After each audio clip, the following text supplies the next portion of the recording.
மே 18 தமிழர்கள் மறந்து கூட மறக்க கூடாத நாள். 21ஆம் நூற்றாண்டுல எந்த இனமும் கண்டிடாத ஒரு பேரழிவை கண்ட தமிழினம். 2 நாடுகள் 3 நாடுகளுக்கு இடைப்பட்ட இருக்கக்கூடிய பிரச்சனையே 3வது உலக போர் வந்துருமோன்னு நம்ம பயந்துட்டு இருக்கோம். ஆனா 20க்கும் மேற்பட்ட நாடுகள் சேர்ந்து தமிழங்கிற ஒத்த இனத்துக்கு எதிராக நடத்திய 3ஆம் உலக போர்.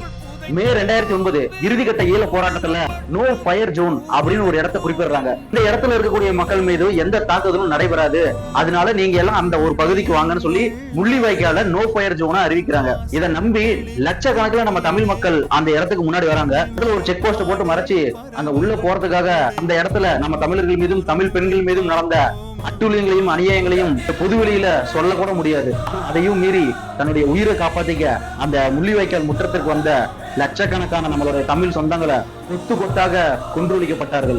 1-2 பேர் இல்ல, 2 லட்சத்திற்கும் மேற்பட்ட மக்கள் அந்த இடத்துல கொன்று குவிக்கப்பட்டார்கள். அது மட்டும் இல்லாம அன்னைக்கு செத்தமா பொழைச்சமானு தெரியாம இன்னைக்கு வரைக்கும் காணாமலாக்கப்பட்டவர்கள் எத்தனையோ பேர். உலக நாடுகளால் தடை செய்யப்பட்ட குண்டுகளை எல்லாம் போட்டு நம்மளுடைய மக்களை கொன்று குவிச்சாங்க. எவ்வளவு பெரிய போர் நடந்தாலும் பள்ளிகள் மேலையும் மருத்துவமனைகள் மேலையும் தாக்குதல் நடத்தக்கூடாது, ஆனால் நடத்தினார்கள்.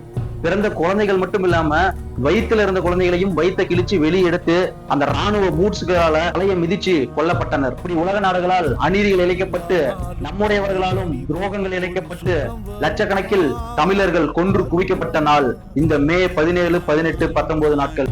ஆனா இதெல்லாம் நம்ம யாருக்குமே தெரியாது. தமிழனுக்கு ஒரு பெருமை வந்துச்சுன்னா தூக்கி ஸ்டேட்டஸ்ல போட்டு தமிழன்டான்னு ஃபயர் விடுவோம். ஆனா தமிழனுக்கு சாவு வந்துச்சுன்னா எவ்வளவு நடுக்க மாட்டோம். நான் பேசக்கூடிய இந்த காணொலிக்குள்ள இன்னும் எவ்வளவு நேரம் இந்த சமூக வலைதளத்துல இருக்கும்னு தெரியாது. இந்த நேரத்துல முள்ளிவாய்க்கால் முற்றத்தில் உயிர் நீத்த நம் தமிழ் மா வீரர்களுக்கு வீர வணக்கம்.